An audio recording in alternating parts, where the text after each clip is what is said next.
Jana tulikuwa tumeanza kueleza kile kilichopo kwenye chati yetu. Tukasema tutakuwa na somo la afya lenye kichwa kinachoitwa pH scale. Na nikasema tutaanza kutumia hilo neno, lakini tunavyoendelea tutaliondoa. Tutaweka kitu fulani kadri maandiko yanavyoendelea kutuongoza. pH scale ni kipimo ambacho huwa kinapima kati ya acid na alkaline, na kipo kabisa katika maumbile ya asili. Nadhani kwa kirefu kinaitwa potential hydrogen. Ni kipimo ambacho huwa kinapima kati ya acid na alkaline. Tunaposema acid yenyewe ipo kwenye mfumo fulani hivi kama wa ndani yake kuna kuwa na sumu, lakini pia iko asidi ambayo ni nzuri pia. Tunapoelezea alkaline ni base ambayo yenyewe katika material ya kawaida ya kibinadamu, sasa tunapoenda katika uchambuzi wa lugha rahisi, ipo na hali kama ya uchuvi fulani ambao unakuwa umepoa, na hiyo pia ipo katika mazingira ya asili. Na kama tulivyoangalia kwa mwili huu wenyewe, chanzo chake umetolewa kwenye udongo. Kadhalika hata mimea hii tunavyoiona ilivyo, na sisi hatuna utofauti zaidi, nayo imetoka katika udongo. Na kipimo hiki pia huwa wanatumia hata hawa wanaosoma mambo ya kilimo. Ikiwa wanahitaji kuweza kulima zao fulani, huwa wanapima, je, udongo huu una kiwango gani cha alkaline. Na alkaline hiyo pia inapopimwa kunakuwa na madini yapo ambayo yanafanya iweze kuitwa ni alkaline au iweze kuitwa ni base. Na mara nyingi zaidi mahali ambapo udongo huo unakuwa katika kiwango cha juu sana cha alkaline, ndipo ambapo mimea huwa inastawi na mazao mbalimbali ukipanda mahali hapo huwa yanakuwa na afya iliyokuwa njema zaidi. Na mara nyingi udongo huu ambao unakuwa na alkaline, katika lugha hii ya kidunia wanasema unakuwa na madini mengi sana yale ya sodium, ambayo yale madini ya sodium unapokuwa unaangalia yapo kwenye mfumo ule wa uchuvi pamoja na madini mengine. Na mahali hapo ambapo unakuta madini hayo yapo yamesheheni sawasawa, yamebalance, mimea hapo huwa inakuwa na hali nzuri zaidi. Kwa maana hiyo tunaweza kusema udongo ambao unakuwa na alkaline nyingi, kwa lugha rahisi tunasema udongo huu unakuwa na rutuba nyingi. Kwa lugha nyingine unakuwa na virutubisho vingi. Kwa hiyo mmea ukiuweka hapo, unakuta mmea huo unapata chakula vizuri na unastawi vizuri, na hatimaye unakuja kutoa mazao mazuri. Kama ni mti wa matunda, unatoa matunda yaliyokuwa mazuri. Lakini kuna mahala pengine udongo ukiwa katika kiwango cha juu cha asidi, mara nyingi udongo huo huwaga haustawishi vizuri baadhi ya mimea.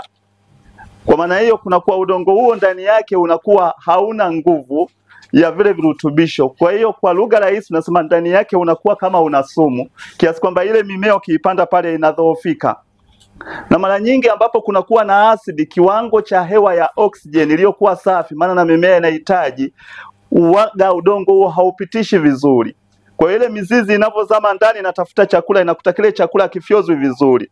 Na mara nyingi kunapokuwepo na asidi pia hata uwezo wa majimaji yale yanakuwa yako chini zaidi. Na hivyo sasa, kwa watu ambao wanatafuta mashamba ya kulima, ambao wanataka kulima mazao fulani yenye kustawi, wanataka walime katika njia ya asili, huwa wanatafuta ule udongo ambao unakuwa na rutuba. Katika lugha rahisi, yani ule wenye kiwango bora kile cha alkaline. Na kiwango bora cha alkaline ni ule uwiano wa madini yale yanayotakiwa, hasa yale madini sana ya chumvi. Lakini pia wanapokuta udongo ni dhaifu, huwa wanaenda kuchukua ile mbolea bandia inayotengenezwa viwandani. Na unapoiona ile mbolea ya viwandani namna ilivyo, wametengeneza kutokana na madini yanayopatikana kwenye udongo. Lakini madini yale yanakuwa ni artificial, kiasi kwamba ukiweka kwenye udongo uwaga hayaendani vizuri. Badala ya kwenda kurutubisha udongo, huwa yanaenda kuua udongo.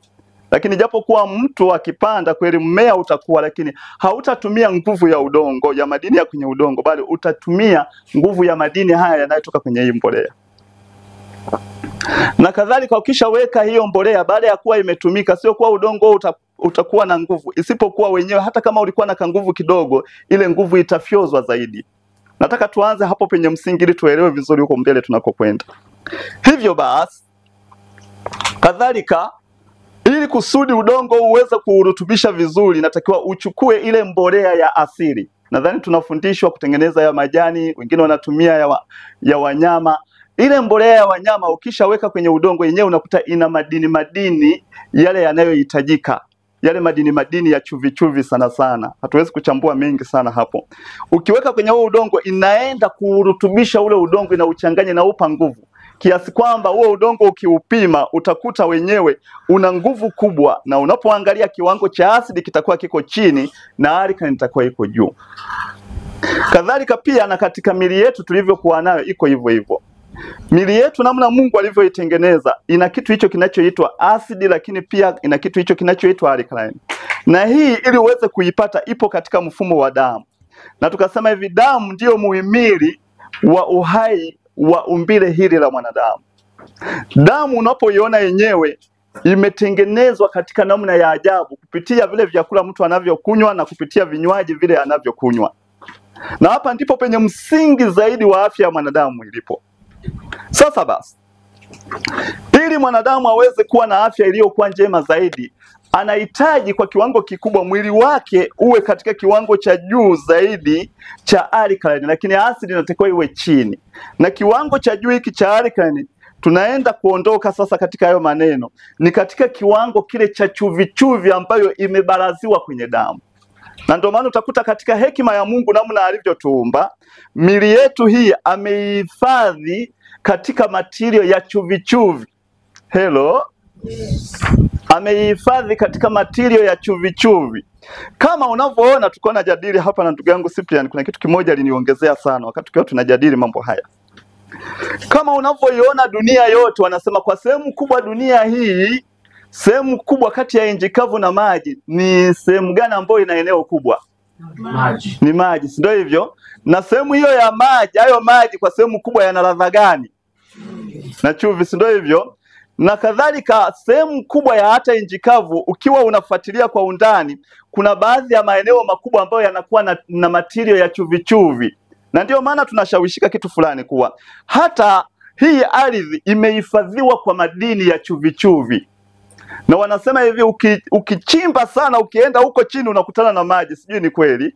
Iko hivyo hivyo.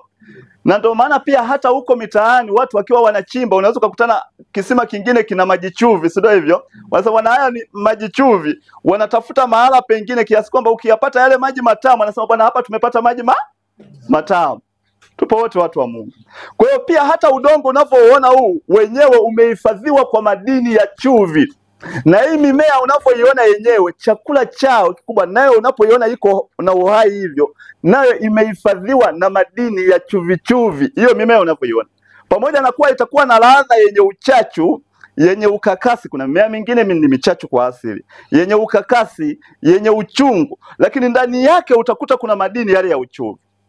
Kwa hiyo kadhalika na mwili huu unavyoona, sehemu kubwa ya mwili wa mwanadamu ni maji, si ndio hivyo jamani? Na pia ili kusudi iweze kuwa damu, hiyo damu lazima iwe na nini? Na maji, si ndio hivyo? Na kupitia vile vyakula mbalimbali ambavyo tunakula, vyenyewe vinabadilishwa kuwa majimaji, lakini hayo majimaji yakishafyozwa, yakiingia kwenye mfumo wenyewe wa ubadilishwaji wa kuwa na rangi ile nyekundu, bado kule kwenye seli zinazobadilisha hicho chakula lazima zihitaji sehemu kubwa ya maji, kiasi kwamba unapoona mwili wa mwanadamu muhimili mkubwa ni maji. Tupo wote jamani? Nataka tuanze hapo msingi uliokuwa mzuri. Na maji haya unapoyaona yanayotiririka ndani ya mwili, kwa sehemu kubwa yenyewe yana madini ya chumvi. Tuko wote pamoja? Naomba tuanze kusoma kitu kimoja juu ya hii damu. Jana wakati tunaanza somo letu nikaambiwa kwa muda umeshaisha. Leo nitajitahidi twende haraka. Ndugu Malongo, naomba wewe uwe unatusomea hapo kitabu hiki cha Afya na Raha. Unacho? Hapana. Naomba ukishike hiki kitabu kwenye ukurasa wa chini, ukurasa huo wa 24. Twende pamoja. Naam. Ili kuweza kuwa na afya njema, Mungu alikuwa amekusudia kitu gani? Twende. Sura inasema afya huanzia nyumbani. Ndiyo. Ili tuwe na damu safi, Ndiyo. inatubidi kupumua vizuri, kupumua hewa nyingi iliyo safi inayojaza mapafu na oxygen. Anzia pale juu. Ukurasa wa 24. Okay, nasema kujua kwamba mwanadamu alikusudiwa kuwa hekalu la Mungu. Twende taratibu. Kujua kwamba kuwa mwanadamu alikuwa amekusudiwa kuwa hekalu la nani? La Mungu. Ambamo utukufu wake ungeweza kudhihirishwa. Utukufu wake tumekuwa tukijifunza hapa, walimu wanatufundisha utukufu wake ni kitu gani? Tabia yake. Ambapo tabia yake ingeweza kudhihirishwa. Twende. Kungetuvuta zaidi tupate kutunza na kukuza nguvu za miili yetu. Ndiyo. Muumbaji amefanya kazi kwa namna ya ajabu na ya kutisha katika kumtengeneza mwanadamu, naye ametuagiza tujifunze juu ya miili yetu, kufahamu mahitaji yake na kufanya sehemu yetu katika kuitunza isidhuriwe wala kunajisiwa kwa njia yoyote. Hayo maelezo tunayasikia. Anatutaka tuweze kujifunza mwili huu namna unavyotenda kazi. Lakini baada ya hapo tujifunze namna ya kuutuza. Na tukisha jifunza namna ya kuutuza, usije ukanajisiwa. Na katika kunajisiwa, kwa lugha nyingine tunasema usije ukachafuliwa. Au kwa lugha nyingine usije ukaharibiwa. Usidhuriwe. Usidhuriwe. Usije ukaharibiwa. Na hilo jukumu la kuulinda mwili usije ukashambuliwa wala kudhuriwa, hilo limekabidhiwa kwa mwanadamu. Tuendelee.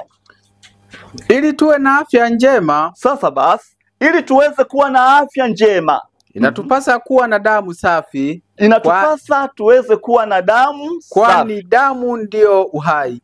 Nadhani tulisoma kitabu kile cha Walawi sura ya 17 mstari ule wa 11.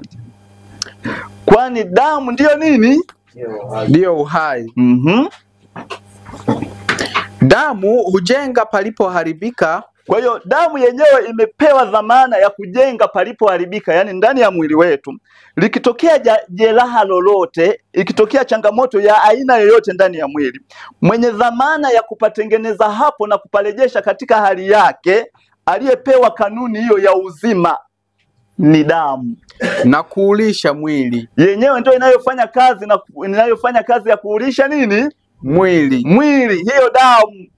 Kwa unapoona mwili wa mwanadamu kwa sehemu kubwa ya hizi nyama utakutana na damu. Ndio maana ukijichanja kidogo tu utakuta damu ipo inatiririka. Tuendelee. Damu ikipata asili ya vyakula vifaavyo. Sasa anatuambia damu ikipata asili ya vyakula vinavyofaa, husafishwa na kupata nguvu kwa hewa safi daima. Inasafishwa kwa hewa safi. Hupeleka uhai. Kupata nguvu. Hupeleka uhai na nguvu katika kila sehemu ya mwili. Yaani hiyo damu ndiyo inayopeleka uhai wake kila sehemu yoyote ya nini? Ya mwili. Sasa inapelekaga wapi? Tunajifunza kabisa huu mwili unapoona ni muunganiko wa viumbe maelfu ambavyo vyenyewe vilikubaliana kutenda kazi kwa pamoja, ambavyo hivyo viumbe ni seli. Mungu akaona atengeneze hizi chembe hai ambazo ni seli. Zenyewe hizo zimeunganika kwa pamoja na chini ya sheria moja, kwa sisi sote tutatenda kazi kwa umoja kuhakikisha umbile hili linaendelea kuwa hai. Na ndio maana utakuta hivi, tupo tuna umbile moja, lakini kuna baadhi ya viungo vinatofautiana. Unakuta tuna ngozi na mishipa ni tofauti, si kweli Na mifupa ni tofauti. Ukiliangalia hili lilivyo na figo ni tofauti. Ukiangalia moyo na kolomeo ni tofauti. Ukiangalia ubongo na ukaangalia na tumbo ni tofauti. Lakini vyote hivyo vinatenda kazi kwa umoja. Mzunguko wa damu mwilini ukiwa salama. Mzunguko wa damu mwilini ukiwa salama, ndipo kazi yake itakapotimizwa vizuri. Yaani mzunguko wa damu unapokuwa mzuri ndani ya miili yetu, ndivyo kazi hiyo inavyokuwa nzuri, na ndivyo mtu huyo anakuwa na afya iliyokuwa njema zaidi. Na kama mtu anakuwa na afya njema zaidi kutokana na hii damu ambayo inakuwa ni safi, ambayo inatiririka vizuri, pia hata uwezo wa akili yake unakuwa bora, kwa sababu ubongo wake utakuwa ni angavu. Lakini damu hii ikiwa inapewa vyakula vile vifaavyo, ambayo nadhani ni masomo ambayo yako mbele yetu tunaenda hapa, tunataka kuangalia kitu ambacho Mungu alikiweka katika mwili huu ambao kila mwanadamu anajivunia nao. Mwili huu ambao mwanadamu anajivunia nao, mwili huu unawezeshwa na kimiminika ambacho ni damu, na damu ndiyo iliyobeba umuhimili wa afya ya mwili huu. Na kama damu hii itaendelea kuwa bora zaidi na inatiririka katika hali bora zaidi, ndivyo mwanadamu anapoendelea kuwa na afya njema zaidi. Na ili aweze kuwa na afya njema, lazima ajue kanuni zinazoulinda mwili huu. Akishazijua kanuni zinazoulinda mwili huu, ili asije akanajisiwa kama ulivyosema hapo, na pia tusije tukadhurika. Kama unaweka ulinzi, yaani ukaelewa zile sheria zinazoulinda mwili, kwa mwili unapoona uko chini ya uangalizi wa sheria ya Mungu, hasa zile sheria za asili, ukazizingatia vizuri, ukaweka mageti kila mahali, yaani uhakikishe adui anaingia, huo mwili utakuwa salama siku zote. Amina. Haitatokea kuugua. Hata uwezo wa akili utakuwa juu. Hata uwezo wa kufahamu mambo ya kiroho utakuwa juu. Hayo mambo tutayaona huko mbele. Tuendelee. Kwa kila pigo la moyo, damu inatakiwa kwenda haraka kwenye sehemu zote za mwili. Sasa watu ambao wamebahatika, ambapo pigo la moyo likipiga papa, damu inasafiri kwa haraka, manake lazima zile barabara zake ziwe safi. Ile mishipa mikubwa na ile mishipa midogo ya damu lazima iwe safi, na kama iko safi, yani ni lami, hapo gari ukiliweka na kuambia ukaweka gia yako ni haraka, si ndio hivyo? Yeah. Lakini kama mishipa hii itakuwa kama barabara hii tunayokuja yenye makolongo, bila shaka safari hiyo haiwezi kuwa ya haraka, si ndio hivyo? Yeah. Kwa hiyo damu ikiwa safi, pia na barabara zake zinakuwa safi, kwa sababu damu hiyo ndio inayotengeneza hadi mishipa. Lakini kama hii mishipa itakuwa ni michafu, maana wengine katika dunia wanasema ili uweze kuwa na afya njema, uepukane na magonjwa yote, safisha mishipa. Yaani ukisafisha mishipa umeondoa magonjwa yote. Elimu ya dunia ina vipande sana vya afya. Lakini ukiwa na damu safi, uelewe mwili wote ni msafi, hakuna ugonjwa unaoweza kutokea. Na hili jambo ndio linatakiwa watu wengi tuweze kulielewa. Maana hiyo mishipa ya ubongo itakuwa safi. Kwa kawaida inatakiwa moyo ukipiga papa pigo moja, damu inakimbia haraka kwenye ubongo, kwenye ini, kwenye vidole, mpaka kwenye miguu. Kila sehemu inapita, hakuna kizuizi. Sasa mtakuja kuangalia namna shetani alivyotuchezea ndani ya miili yetu. Wengi, mzunguko wa damu yetu sio mzuri. Unapokutana magonjwa ya pressure, sijui saratani, sijui sukari na magonjwa mengine, yote ni kwa sababu mzunguko wa damu sio mzuri. Kama mzunguko wa damu sio mzuri, maana hiyo damu imepata changamoto. Na kama damu hiyo imepata changamoto, lazima na viungo hivyo vipate changamoto, maana vyenyewe vinategemea uhai kutoka kwenye nini? Kwenye damu. Na tuelewe damu hii yenyewe inatengenezwa wapi? Yaani unapoweka chakula mezani pako, chochote unachokiweka ndani ya mwili wako, huo ndio uhai wako. Hiyo ndio damu yako. Naomba tuendelee hapo. Mzunguko huu wa damu usizuiwe na mavazi yanayobana sana, wala vikuku na bangili za urembo, na mavazi yasiyofunika vizuri viungo vyote vya mwili. Kitu chochote kinachozuia mzunguko wa damu hurudisha damu kwenye viungo vinavyoruhusu uhai na kufanya mavilio ya damu. Mara nyingi matokeo huwa kuuawa. Matokeo huwa ni kuumwa kichwa, kukohoa, moyo kwenda kasi, na kuleta maumivu ya tumbo, kutoweza kuyeyusha chakula. Hebu naomba uishie hapo kutokana na muda wetu.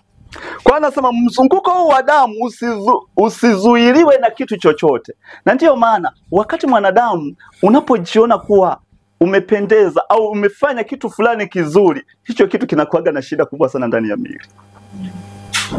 Wakati mwanadamu unapoona kuwa kuna kitu fulani kizuri umekifanya, na wakati usipotumia sheria hii ya uzima ambayo Mungu ametupatia, ujue hicho kitu kina uharibifu. Ndio shetani anachofanya. So unaona mivao ya sasa hivi inayojitokeza kwa upande wa kina mama, wanavaa suruali, si ndio hivyo? Unakuta wadada wengi suruali zimebana mpaka wanapotembea hivi unakuta kama vile sijui wamepinda pinda hivi. Wanaona wamependeza, lakini zile zipo kwa ajili ya kuwashambulia. Yaani ni sumu ambayo ipo katika mavazi. Kwa sababu ile suruali unakuta imebana baadhi ya mishipa. Kwa hiyo mtiririko wa damu hautakuwa mzuri. Na kama damu itafika mahala itakwama, maana yake itatakiwa isimame. Pindi damu inaposimama, uwezo wa hewa ya oksijeni pia unapungua. Unapopungua ile damu inaganda. Inapoganda ndio hicho alichosoma, amesema hivi, inatengeneza mavilio. Mavilio wa damu. Mavilio ya damu. Damu inakuwa imegandaganda. Na wakati damu inapoganda, hapo ndipo shida inapokuja kujitokeza. Kwa hiyo hapa anapotuambia hata mavazi yetu lazima tuvae mavazi ambayo yanauweka mwili katika hali iliyokuwa safi. Ana maana kubwa kutupunguzia mateso ambayo yale tumeendelea kujiwekea sisi wenyewe, na huku bado tukiumwa tunabaki kuwalaumu ndugu zetu, lakini pia tunabaki na kumlaumu Mungu. Kusudi la Mungu kuhakikisha anatutoa katika mazingira hayo hapo. Sasa tunarudi tena pale penye msingi wenyewe. Namna Mungu ambavyo alikuwa ametuumba yeye, alitamani damu yetu iwe katikati, iwe kwenye pH ya 7. Ambapo damu inapokuwa kwenye pH ya 7, yenyewe inakuwa na kiwango cha alkaline karibia 80%, lakini asidi inakuwa ni 20%. Na hii asidi tunasema kuna asidi iliyokuwa nzuri na kuna asidi iliyokuwa mbaya. 20% inayo kuwepo kwenye hii damu ni ile asidi ambayo inakuwa ni nzuri, ambayo imetengenezwa na vyakula vile vya asili, hususan vile vyakula vyenye asili ya protini nyingi au vyakula vile vyenye mafuta mengi. Sasa basi, damu inapokuwa hapa kwenye pH ya 7 kwa kiwango kikubwa, inakuwa na uwezo mkubwa sana wa ile hewa ya oksijeni. Na kama hewa ya oksijeni ipo balance kwenye damu, hiyo damu inakuwaga bora sana hiyo damu. Tuko wote pamoja. Na wakati damu inapokuwa hapa, inakuwa na yale madini ya chumvi chumvi ambayo wengine wamechambua kuita sodium na zile klorini, hizi sulfur na madini mengine unapoangalia ya zingi, madini haya ya chuma na madini mengine wamechambua hivyo. Hayo ndo yapo hapo. Sasa mwili unapokuwa hapa kwenye pH ya 7, unakuwa upo kwenye ubora, unakuwa umebebwa na madini yale ya chumvi chumvi. Na ndio maana dunia yenyewe inasema hivi, chumvi sio nzuri, tusiitumie. Wanawaambia ni kweli kabisa, chumvi sio nzuri. Ila chumvi ipi?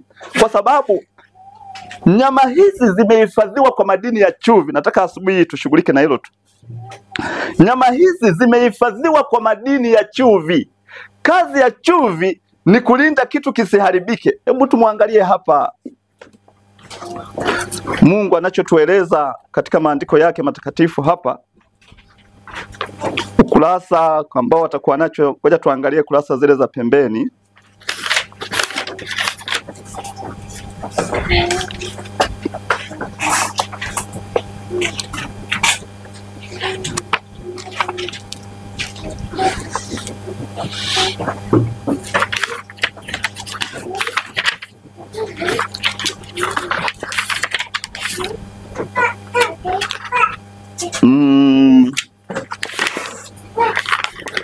Kwa hao wenye kitabu naomba waangalie kurasa zile za pembeni. Ni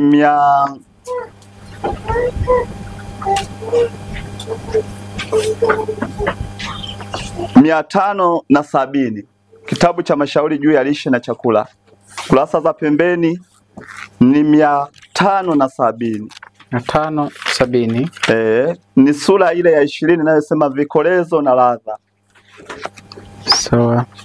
Nitasoma, anasema chakula kinapaswa kuandaliwa kwa namna ambayo inavutia na kitaurutubisha mwili.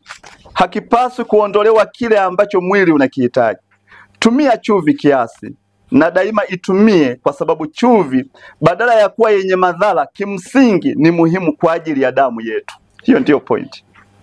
Anasema wakati fulani daktari alijaribu kufundisha familia yetu ili tupike kulingana na matengenezo ya afya na kulingana na mtazamo wake bila chumvi au kitu kingine chochote kwenye vyakula vya kupika.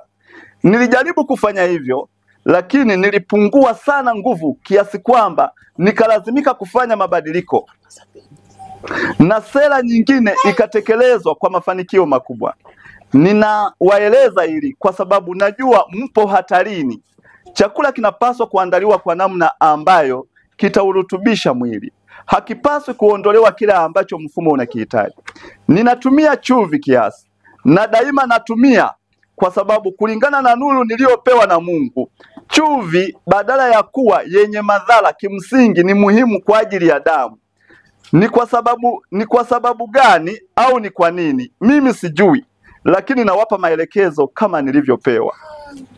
Amin. Tupote. Sasa nataka niwaambie kitu kimoja.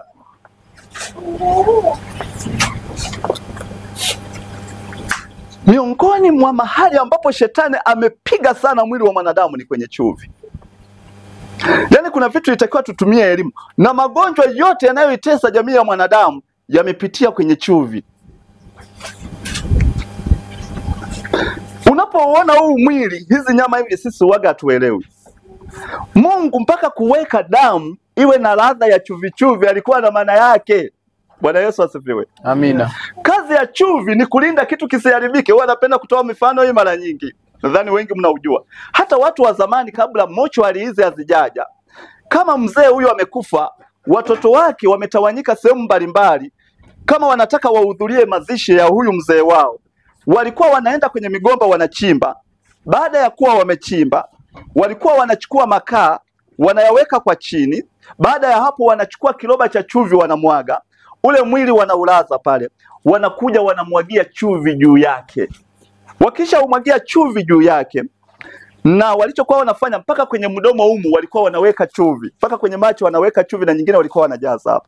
Huo mwili afu juu walikuwa wanaezekea manyasi, aidha kama jamii hiyo ina migomba walikuwa wanafunika migomba. Huo mwili ulikuwa na uwezo wa kukaa hata miezi miwili, ila wao kila wakati ni kuangalia unyevu usije ukaingia pale. Na ndio maana walikuwa wanaweka yale makaa, wanaweka makaa chini kwa sababu ya huu mkaa. Ikiwa walikuwa wanachukua huu mkaa kabisa huu, ikiwa kuna unyevu utapanda, basi na walikuwa wanatanguliza ile mikeka chini yake, juu yake. Kama utapanda, makaa yale yanafyoza pia, na makaa nayo yanasaidia bakteria wale wasiweze kugusa. Kwa hiyo ule mwili utabaki ni mzima.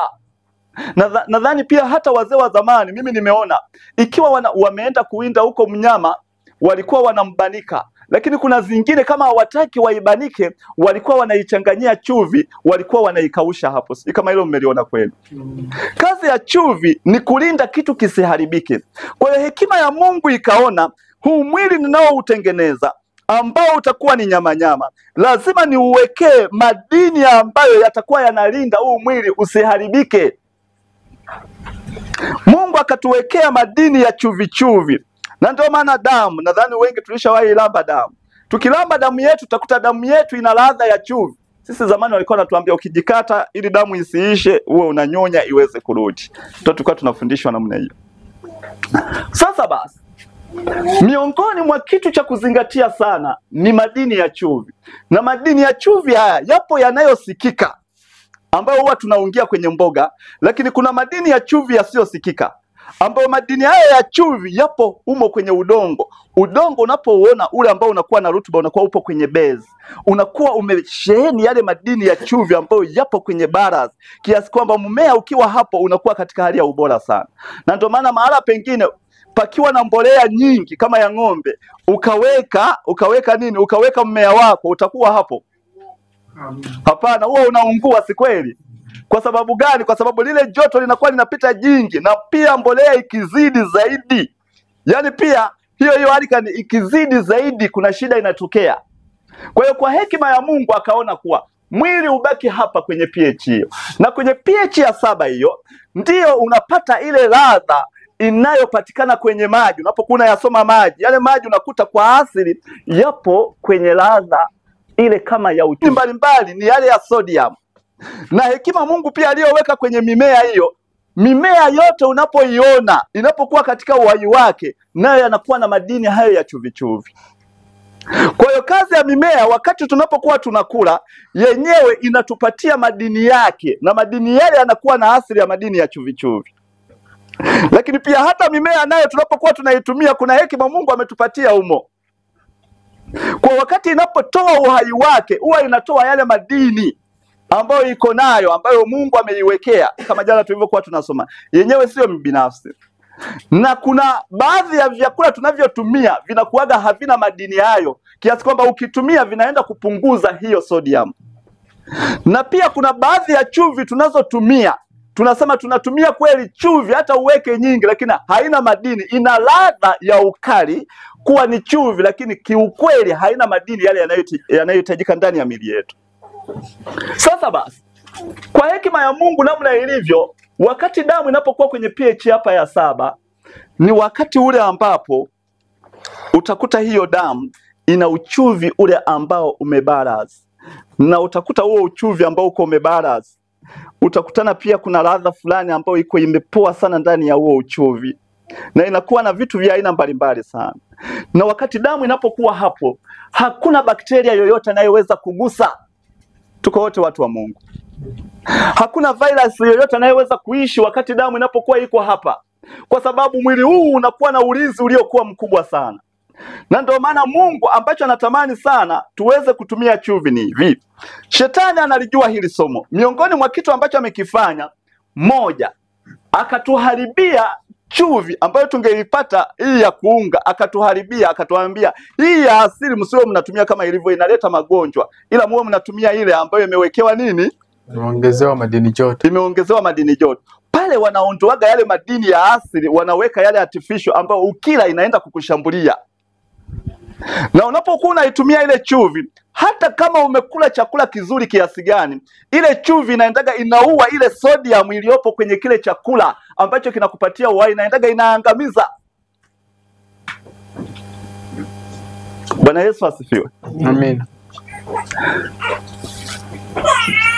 Wakati wanatuambia tusitumie hiyo chumvi, na wakati huo pia wanaingia kwenye vyakula hivi tunavyovitumia, wanatuharibia, wanatuwekea vyakula hivi vya mbegu za kisasa.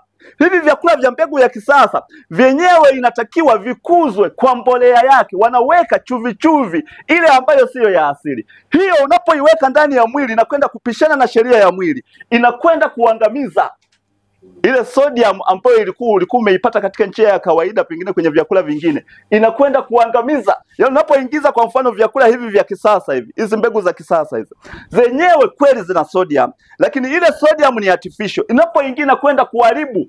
Na ndio maana ukitupima hapa, watu wengi ni wachache sana ambao utakuta damu yao muda mwingi inacheza hapa, inakujaga kidogo na inatoka. Kwa hiyo chanzo cha magonjwa yote ni kwa sababu mwanadamu elimu ya hapa hajaelewa, na kwa sababu mwanadamu hajataka kujifunza juu ya mwili wake. Na nikawaambia ili elimu ya mwili tuijue, twende kwa yule aliyetuumba. Viona iwezi kueleweka elimu hii ya mwili. Sasa wao mnawaona ambao wana elimu imejaa, lakini nao wanafanya vitu vya ajabu na nao wanaumwa, si kweli? Nao wanateseka. Maana elimu waliokuwa nao haijawasaidia, kwa sababu wameacha elimu ya Mungu, ambayo elimu ya Mungu ndiyo iliyojaa hekima yote namna ya maelekezo ya mwili huu. Tuko wote watu wa Mungu. Amina. Sasa basi, hekima ya Mungu kuwa hata unapoona vyakula vyote tunavyovitumia vina asili ya madini ya chumvi chumvi, vyote tunavyovitumia, vyote Mungu ametuwekea mle madini ya chumvi chumvi. Na ndio maana madini haya ya chumvi chumvi yanapokuwepo kwenye hivyo vyakula, mpaka hizo mboga majani, mpaka hizo nafaka, yanapokuwepo humo, maana yake yamehifadhi uhai wa virutubisho vilivyopo ndani ya hicho chakula unachokula. Sasa ndio maana kuna somo la mapishi, na nadhani mwalimu huyo atakuja kutufundisha, ndugu yetu Hugo.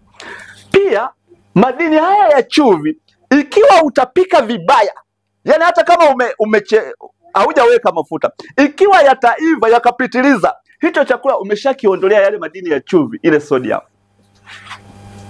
utapata tu madini mengine. Tuko wote jamani?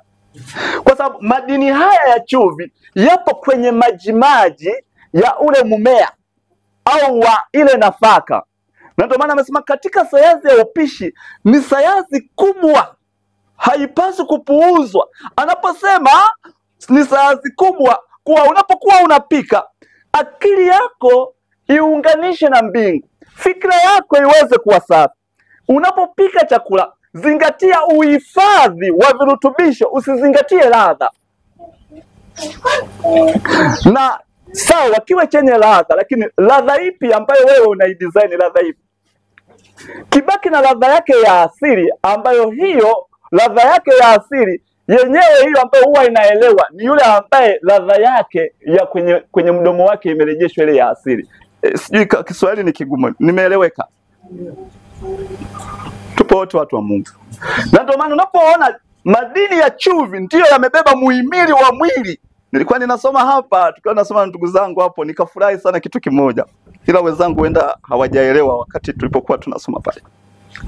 Akasema daktari anayetibu kwa kutumia madawa, elimu yake ni kutumia madawa, huyo hauelewi mwili. Na kadri atakapousoma mwili na kuujua vizuri, ataona kuwa hakuna haja ya kutumia madawa kuutibu nini? Mwili. Tunakwenda kwenye wakati ambapo mwili utatibiwa pasipo kutumia nini? Dawa. Hizo nukuu nimeogopa sana. Hivyo ninaendelea kupata ujasiri, nasema Mungu ataendelea kumimina maarifa na hekima. Na halikuwa kusudi la Mungu kuwa mwanadamu awekewe vitu hivi vichungu. Hivi vimekuja kwa sababu ya ajali iliyotokea kwenye miili hii. Wakati tunarejeshwa, kama mwalimu wetu anavyotufundisha, wakati tunarejeshwa pale Edeni na kuambia kuna vitu vingi kumbe tutaanza kuviacha, tunapelekwa kwenye kanuni iliyokuwa bora, tutafika mahala sisi tutatibiwa kupitia vyakula na vinywaji. Na miongoni mwa somo bora tunayohitaji kujifunza ni somo linalohusiana na chumvi, kwa sababu chumvi ndiyo iliyobeba muhimili wote wa mwili. Ubongo kwa sehemu kubwa unapouona una vimiminika vyake. Vile vimiminika vyote vilivyopo ndani ya ubongo na yale mafuta yake, pamoja na kuwa kuna madini mengi, lakini kuna madini yale ya sodium. Karibu.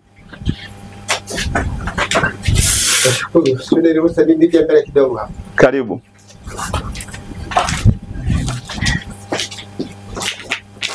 Bwana Yesu asifiwe. Amina. Mwalimu amenigusa kulingana na somo lake. Nitoe ushuhuda mfupi. Wangapi wananijua? Ambao ni mwenyeji kwao. Barikiwe sana. Wale kwa wageni inawezekana msinijue, mkaniona hivi nilivyo, mkaona huyu bwana mbona ni bonge sana.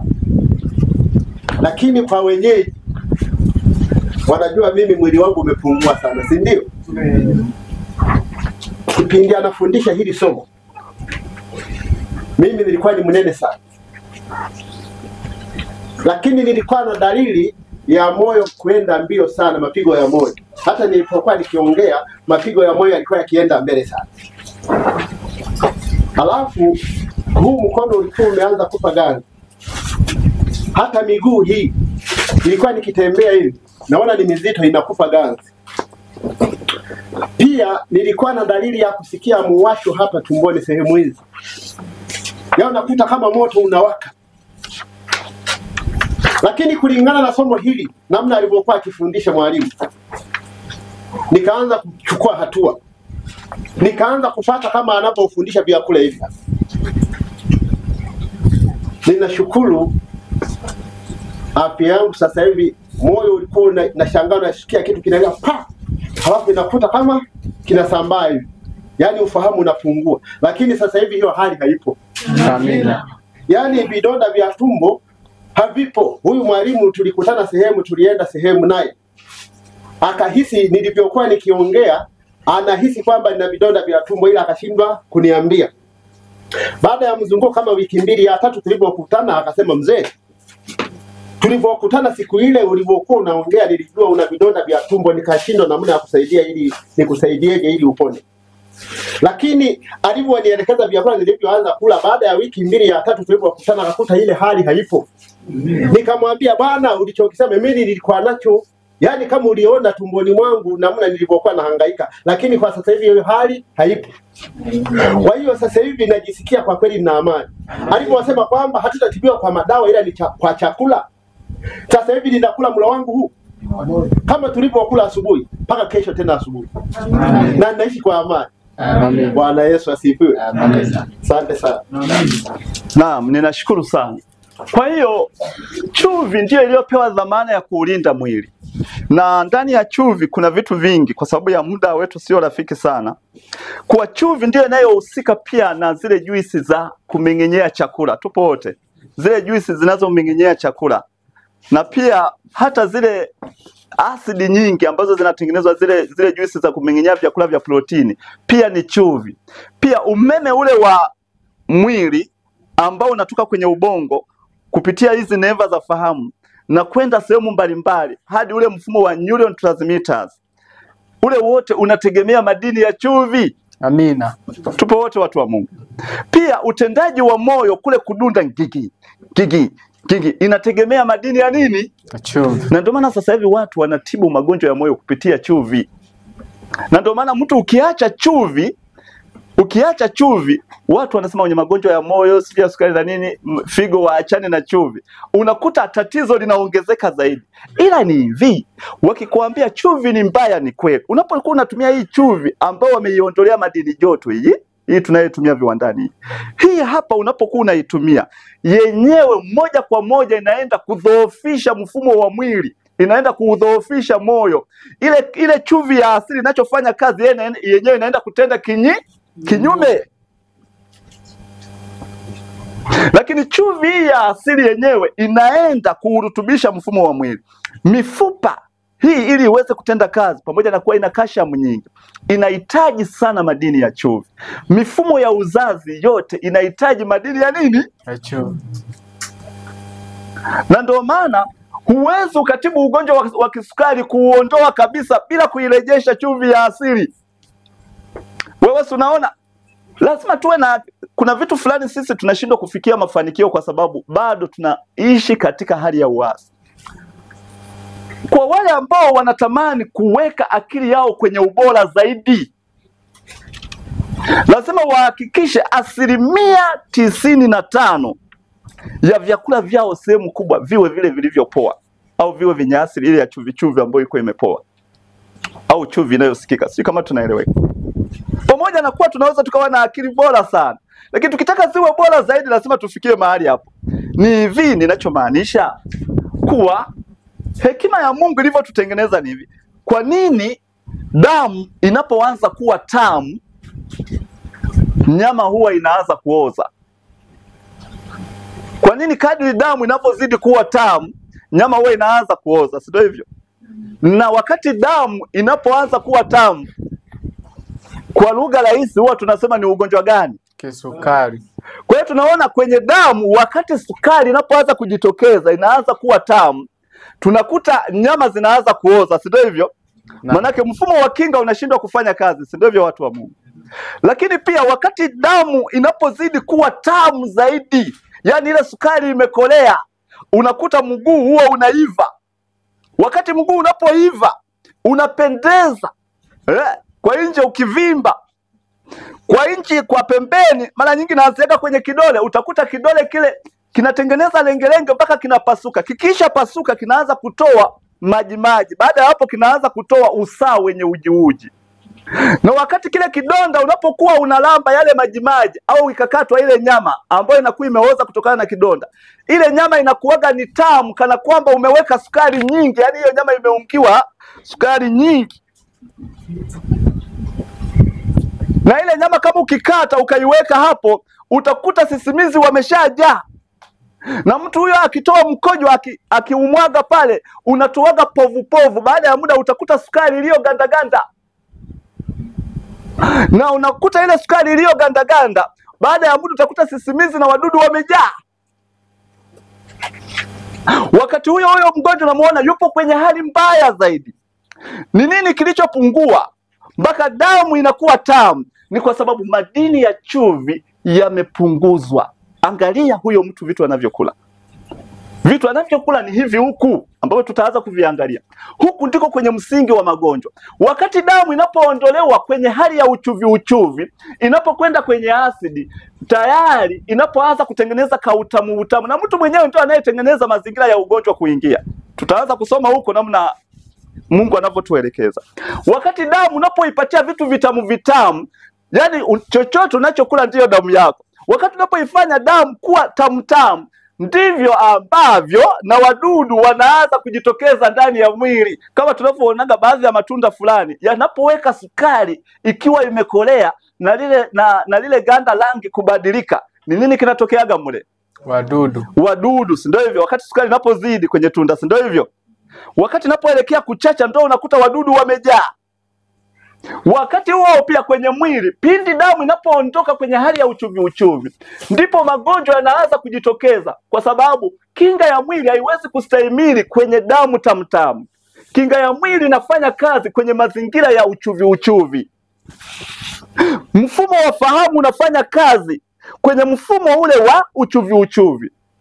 Yule ambaye damu yake muda mwingi ipo kwenye ubora, mfumo wa uchuvi, ndio wale ambao wanakuwa ni wazuri sana hata kudhibiti hisia za hasira.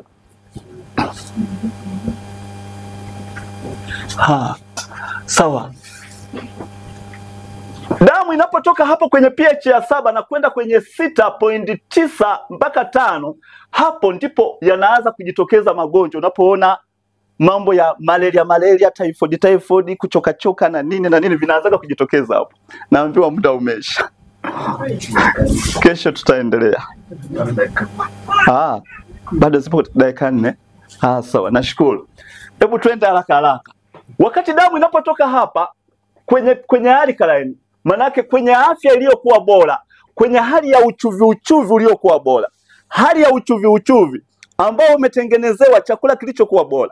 Nadhani mtumishi Hugo huwa anatengeneza juisi, nilikuwa naangalia kwenye ile channel ya ndugu yetu Mbajo. Vile vyakula vile nikuta vizuri na nini. Zile mboga anatengeneza vizuri, na yale matunda yale. Yale matunda yamebeba vitu vya muhimu sana ambayo ni yale madini yale ya sodium. Kwa hiyo mtu anapochukua ule uhai na upeleka ndani ya mwili wake, anaenda kuupatia mwili uwezo wa kustahimili zaidi, wa kuishi. Na mwili huu unapokuwa unapewa vyakula vya design hiyo, unatengeneza jeshi lililokuwa imara ambalo halishambuliwi. Na mwili huo kama unakuwa una usheheni kwa madini hayo, hata kuchakaa hauchakai mapema, hata kuzeeka uzeeki mapema. Bwana Yesu asifiwe. Amen. Sasa unapozidi kuuleta huku, kadiri mwili unapoupeleka kwenye vitu hivi vitamu huku, unapoupeleka kwenye asidi, na kuna vyakula ambavyo vinauweka mwili hapa, na hapo tunasema damu inakuwa ni safi sana, na kuna vyakula ambavyo vinauondoa mwili hapa. Wakati mwili unapokuwa hapa, kuna kitu nimekisahau. Hapo ndipo mtu uwezo wa akili unakuwa bora sana. Hata uwezo wa kupambanua mambo unakuwa upo juu. Vyakula vinavyoweka mwili hapa vinamfanya mtu anakuwa mwenye huruma sana. Vinamfanya mtu kuwa mwenye upendo sana. Vinamfanya mtu kuwa mpole sana. Hauta act. Kwa sababu hivi vinatengeneza nyama. Na hapo vinamfanya mtu kuwa mtu mwenye adabu sana. Mwalimu pale jana anasema hivi, Mungu ndio mwenye adabu ya juu sana. Kwa nini anasema hivi? Kwenye elimu ya kweli tutasoma, anasema vyakula vimebeba tabia ya Mungu, ikiwa vitatumika bila kuharibiwa kwenye ile tabia yake. Vyenyewe unapovila tu vyenyewe vinaelewa, vina akili hivyo. Sema tu, kwa sababu ya dhambi tulikatiwa mawasiliano. Vinapoingia ndani, hata vikikuta mwili ulikuwa umetengenezwa kuwa wa ukatili, kwa sababu muda mwingi unashambuliwa, vinaanza kuutuliza. Wakati mwili unapopaniki, unanyenyekezwa, Bwana, hebu tulia Bwana. Kadri mfumo wa DNA unapozidi kuboreshwa, ndipo mtu huyo anabadilika, pamoja na ile nguvu ya uungu iliyopo ndani ambayo Mungu ameiweka. Ile inatenda kazi pindi hizi nyama zinapokuwa kwenye ubora. Hapo tabia hudhihirika ile iliyokuwa bora, hata kama mtu sio mcha Mungu, lakini unakuta ana matendo fulani yenye huruma hivi ya kibinadamu. Anakuwa na matendo fulani yenye kiutu. Inapokuja hapo sasa, inapokuwa tamu zaidi, ndipo hapo huanza kujitokeza ndo magonjwa hayo ya moyo, magonjwa ya sukari, magonjwa ya figo, magonjwa ya mifupa, magonjwa hayo ya vimbe hizo saratani, na magonjwa mengine haya ya macho, na magonjwa haya ya neva za fahamu, hizi stroke hizi nyingi, na matatizo ya kiharusi, uwezo wa kumbukumbu kupungua. Haya yote ni kwa sababu damu inaondolewa kwenye ubora wake, na utakuta ili mwili utoe hapo, huwa kunakuwa na mashambulizi ya haraka, na sisi wenyewe ndio tunasaidiana na shetani kujishambulia. Tunajishambuliaje? Tumeshawishiwa, tunapeleka vile vyakula ambavyo tumeshaongopewa kwenye mdomo kuwa hivi ni vitamu, na kwa kweli ni kila ninaburudika, hivyo ndio vinakuangamiza. Yaani sisi binadamu ndio tunajiangamiza wenyewe, tuko wote. Ugonjwa unapokukuta ni wewe ndio umeuhitaji. Mpaka hapa tunapoishi unaweza kukuta mimi Joel hapa naandaa mazingira ya kuumwa saratani ni mimi. Kwa kweli katika ulaji huu mimi nataka nije nipate gonjwa la saratani. Wakati tukiwa hapa ndugu zangu hao wakawa wamenipatia taarifa moja juu ya mzee wetu ambaye tulikuwa tunapendana sana. Wakaniambia, bwana, unajua yule mzee amepata stroke bwana. Na tumetoka kuagana sio muda mrefu, si kweli jamani? Na kabisa alikuwa anasema, kwa kweli Mungu anisaidie, nataka nianze kufanya matengenezo ya afya. Nimesumbuliwa na ugonjwa wa moyo kwa muda mrefu, na kuna wakati fulani nimekuwa nikilala ninaona kama baridi fulani inapita. Nikamwambia, hiyo bwana ni dalili ya stroke inakuja, hebu jitahidi uizuie. Akasema, wakati nimeanza matengenezo nilikuta napungua kwa haraka, nikaogopa, nikaamua kuviacha kwanza ni stop. Mbona napukutika haraka? Nikamwambia, hivyo ndio vilikuwa vinakukarabati, vilikuwa vinatoa ule uharibifu. Lakini wakati akiwa yupo kwenye hizo hatua, sijui alikuwa anakwenda hivyo, ikamuwai. Manake huo mfumo ulikuwa umeshaharibika muda mrefu. Si ndio hivyo watu wa Mungu? Kwa hiyo wakati ninaposema haya yapo, kwa hiyo unajikuta mimi mwenyewe kwa maisha yangu na yaandaa kuwa nataka nije niumwe ugonjwa wa moyo, nataka niumwe ugonjwa wa figo, nataka nije niumwe matatizo ya ubongo, uvimbe zitokee kwenye ubongo, nataka mimi mwenyewe nije nishambuliwe na nyonga, hii nyonga iharibike, yani hii mifupa kwa ndani ianze kubunguliwa, ni mimi mwenyewe. Na ninataka angalau ninapofika umri wa miaka kadhaa nikutane na gonjwa zito ambalo litanilaza chini. Likinilaza chini hapo, ikinipiga hapo stroke iwe ni moja kwa moja, yani watu kuninyenyua itakuwa ni kazi. Ni sisi wenyewe. Sisi ndio tunaotengeneza. Tunatengeneza kwa kuvunja ile sheria ya uzima. Na ndio maana ukitaka utibu magonjwa, elewa hii formula. Huwezi ukatibu magonjwa kwa kunywa madawa. Bwana ni mwema. Wakati wote. Huwezi ukatibu magonjwa kwa kunywa madawa. Watu wanarundika madawa na madawa yamejaa, hayajawahi wasaidia. Na watu sasa wameshaelewa hakuna biashara nzuri kama biashara ya madawa. Kwa sababu watu wanakula vibaya na watu hawapewi elimu halisi ya mwili. Kadri watu wanapozidi kuumwa, kuna majamaa fulani yanafurahi kuwa biashara inaendelea kufanyaje? Kupendeza zaidi.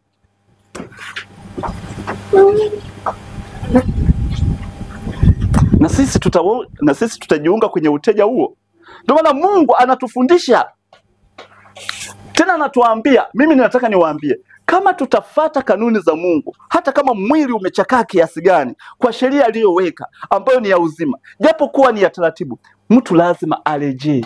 Wakati anapokuwa amejitoa mzima, kama hajauharibu mwili sana katika kiwango cha chini zaidi, huyu mtu anarejeshwa kabisa. Na hakuna ugonjwa unaoshindikana watu wa Mungu. Amina. Lakini rudi kwenye hii kanuni. Kwa kuwa madini ya chumvi ndiyo yamebeba muhimili wote. Nashukuru sana kwa hapo na ndugu yangu hapo Mwalimu Wycliffe. Tumeanza sasa hivi katika hekima ndogo Mungu aliyotupa, matibabu kutibu kupitia mifumo ya chumvi. Na hii imeanza kuleta mapinduzi makubwa. Tunawaibia hiyo siri. Bado hatujaipata kwa uwazi, lakini kwa hekima ndogo Mungu aliyotoa tunamtukuza Mungu. Amina. Hata magonjwa ya saratani yameanza kuangamiziwa hiyo siri. Mpaka ninahofia kama hawa majamaa yanayofanya biashara haya yakijua hiyo siri, sijui itakuwaje. Wakati fulani tunakuwa na tahadhari hata kufundisha. Unaangalia hivi hapo wote watakuwa na nia nzuri. Kwa sababu unaangalia watu wakijua, majamaa yakijua, tayari tumeanza kushuhudia nguvu ya miujiza iliyopo. Lakini kupitia hii kanuni chumvi, na tumeanza kutambua baadhi ya chumvi mbalimbali kadri Mungu alivyosema. Kumbe tunaona Mungu ana hazina kubwa. Wewe tulikuwa hatujui kuna chumvi nyekundu, chumvi nyeusi na nini. Lakini kadri tunavyo na michanganya unakuta heki makaa kwa katoshi. Tunapokuwa tunashare bwana sipiana papoje bwana Wycliffe hapa bwana papoje. Ndugu yangu hapa unakuta huyu mwingine Mungu anampatia wazo hili, mwingine anakupatia wazo hili. Mnaposhare hiki kipoje kipo hivi. Unakuta ngoja tuingize kwenye majaribio. Kwanza tunaona mafanikio sisi wenyewe. Mnakuta kweli kuna kitu kinatendeka mpaka hapa. Mimi sikuamini kuwa saratani unaweza ukaidhibiti kwa chumvi. Hivi karibuni ndio nimeanza kuamini sasa. Nini unarudi kwenye formula, kazi ya chumvi ni kuzuia kitu kisioze, kisiharibike. Na kadhalika unapotia madini ya chumvi kama umeyapangilia vizuri kwenye mwili, yanapoingia, kazi ya saratani ni kuozesha mwili. Kazi ya sukari ni kuozesha mwili. Unapoweka madini ya chumvi ipasavyo na katika vyakula ambavyo vile ni vizuri, kinachotokea inaanza kutoa ule uozo, inawaua wale bakteria, inaanza kutoa ule uozo. Tupo wote? Yeah. Inaanza kutoa ule uozo. Na tunaposema chumvi sio kwa uwe unabugia hiyo chumvi. Hatumaanishi hivyo.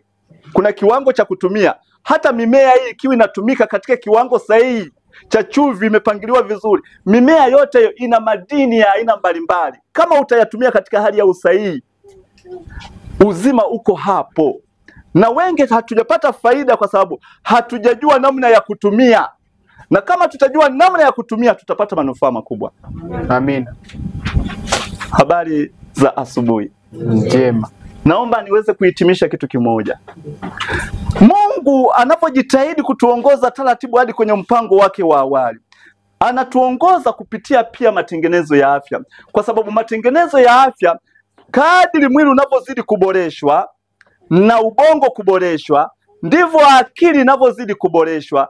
Na akili inapozidi kuboreshwa, akili ndiyo ufahamu. Mtu anakuwa na ufahamu ambao ni mwepesi wa kudaka mambo na kupambanua.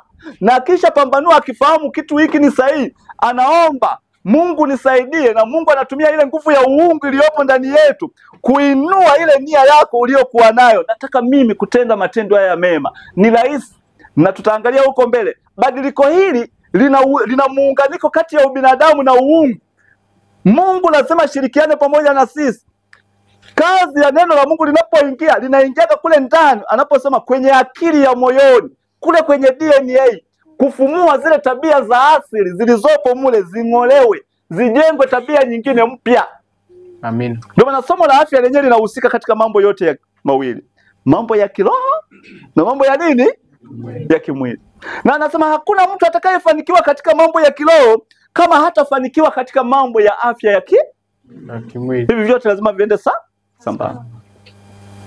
Kwa hiyo ili magonjwa yaweze kushambulia mwili na ili kusudi ubongo uharibike, lazima mwili uondoe au damu iondoe kwenye hali ile bora ya alkaline au kwenye damu safi. Damu inapokuwa hapa, katika lugha rahisi ambayo tutaanza kuitumia huko mbele, damu inapokuwa hapa inakuwa safi. Na tutaanza kuangalia maandiko. Damu inapokuwa safi, nini kinatokea? Utafurahi. Ndipo utaona kila mtu ni daktari. Ukijua vizuri, ukijifahamu, yani wewe utakuwa ni daktari wa mwili wako. Amina. Hautakuwa chini ya mtu yeyote. Ile maana ya kujielewa na kujitambua itakuwa imekwisha kamilika. Na hakuna mtu atakayefaulu kuingia mbinguni au atakayeshinda sanamu ya mnyama kama hajaweza kujitawala, kama hajaweza kujitibia. Yani ni hivi, naongea kwa ujasiri mkubwa kwa sababu tuna maandiko matakatifu yanatuambia, wote ambao akili zao zinategemea kwenye mifumo ya tiba za huko duniani hawataweza kupokea muhuri wa Mungu, tabia ya Mungu. Maana amesema madawa haya yanaharibu mfumo na kutia sumu. Tena amesema yanaharibu pia na tabia. Haya madawa yanafanya ushindani. Nataka niwaambie, haya madawa haya madawa ndani yake yana ushetani. Haya naongea kwa ujasiri mkubwa. Pamoja na kuwa dunia imeelimishwa vizuri, hata na sisi najua tuko hapo, tumeelimishwa vizuri katika hii, na wengine wanatetea. Lakini nataka niwaambie, unaposoma chanzo chake, haya madawa ndani yake yana ushetani. Unapotumia na huku unasoma neno la Mungu, yanafanya tabia ya Mungu iwe ngumu kuumbika ndani ya mwili. Hata usome neno la Mungu kiasi gani. Na ndio maana pia pia huko hatuwezi kutoka. Ili tutoke, lazima tuanze na vyakula, matengenezo ya vyakula pamoja na vinywaji. Tunapotoka, damu inapozidi kuwa bora, pamoja na kuwa tumeua sana mifumo yetu, namna inapozidi kuboreshwa, tunapoboreshwa, itafika baadaye kwenye yale madawa bye bye. Wala hautasema jamani, mimi madawa hayo hamna, bye bye. Kadri unavyokula vizuri, kwani hautakuwa unaumwa. Hata ukiumwa, ukitumia tu kitunguu saumu, ukitumia tu limao, Mungu anakupa hekima, katumia tu mimea kidogo, unaenda utakuta mwaka umepita, miaka miwili baadaye, ikitokea changamoto, ukala chakula fulani tu, unakuta umeshiba. Unakuta umepona. Sasa hivi imefikia mahala kwa wale ambao wamejitahidi, wanajikuta hata wakiumwa malaria, wakitumia chakula fulani tu, wanakuta malaria imefanyaje? Inaondoka. Umeona sasa? Na hiyo lazima tuelewe, kuna formula nyingi, malaria, UTI, typhoid, hatuvielewi. Navyo tunahitaji madawa. Mambo ya sukari, sijui mambo ya figo kufeli, nayo hiyo hatuelewi, mpaka tuanze kukimbizana na madawa, ambao ukirudi tu kwenye asili, kwenye ile kanuni ya uzima, kazi inakuwa imemalizika. Muda umeisha. Kesho tutamalizia na faida za chumvi katika mwili na katika matibabu. Baadaye sasa tutaingia kwenye vyakula vile ambavyo ni msingi mkubwa sana wa magonjwa, na tutaangalia namna shetani alivyokaa kikao kwa ajili ya kuasisi hivyo vyakula, kuangamiza maelfu ya watu, na namna Mungu pia anavyojitahidi watoto wake kutupa tahadhari juu ya hicho kikao alichokaa, ambacho kwenye hicho kikao mpaka sisi ni wahanga. Mnapotuona hapa wengi ni wahanga wa hicho kikao. Hicho kikao kimeleta uharibifu mkubwa sana duniani, mpaka na sisi tunatetea ukweli huu wa leo, lakini tunatetea maneno ya Mungu, lakini bado tuna vyakula vyake. Yule jamaa ametushikilia. Habari za muda huo? Naona muda umeisha. Muda umeisha. Sasa mbona ulikuwa usemi? Basi ninaomba tupige magoti.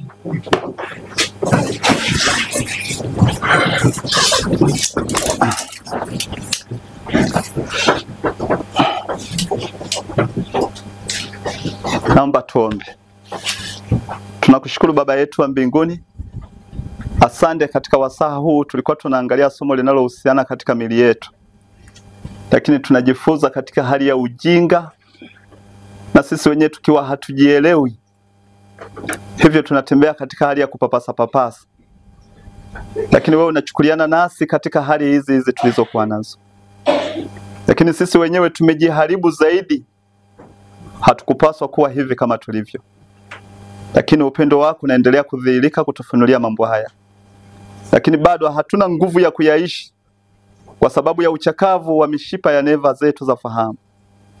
Tunaomba uendelee kutusaidia mambo haya tuyaelewe kwa undani, kwa kuwa umetuahidi kwa utatupatia Roho wako Mtakatifu ambaye atatufundisha na kututia katika kweli yako yote. Tupatie roho ya unyenyekevu na kuwa tayari kwa uchunguzi wa kina na kutamani kutenda yale yaliyo mema. Ni imani yetu kuwa utaendelea kutuongoza hadi hatua ya mwisho na kutufikisha katika ufalme wako. Ndivyo tunavyoomba na kuamini ya kuwa na vipindi vingine vilivyopo mbele yetu vitaendelea kudhihirika kwa utukufu wako. Ni kupitia jina lako Bwana wetu Yesu Kristo. Amina. Amina.